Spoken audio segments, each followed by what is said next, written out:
বলছি বাবা তোমার কি কানে কিছু গুজো আছে? বউ ওই কেলা 500 টাকা পয়সা লাগবে, শুনতে পাচ্ছে নাই। হয়ে গেছে রে, বাইগান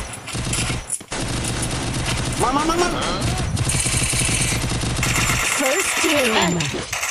আর বাবুটাকে একবার ফোনটা লাগাই।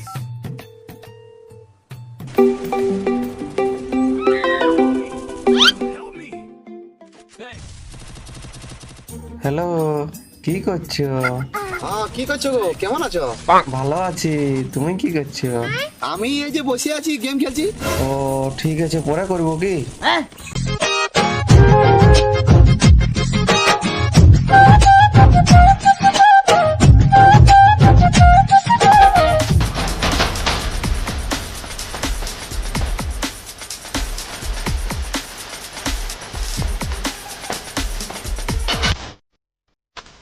আমি ক্যারেক্টার নিপো দিতে পারবো না।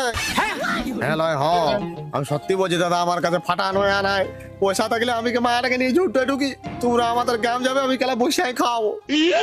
এই এরা ভালো শোনায় বটে মনে হয়, এরা বসাই খাওয়াবে। বসাই পন মারি দিবে কেলা, মুখ গিলা সালা হুড়ারের মতন, এরা বসাই খাওয়াবে তো। না দাদা, ওরকম কেন করবো?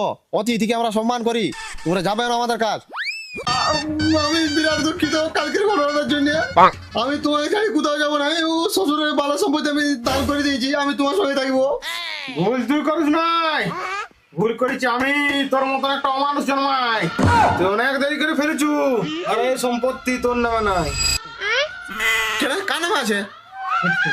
আমার ছোট বেটার নামে হয়ে গেছে, তোর ছোট ভাইয়ের নামে। ছোট ভাই? কিন্তু আমার মা তো নাই।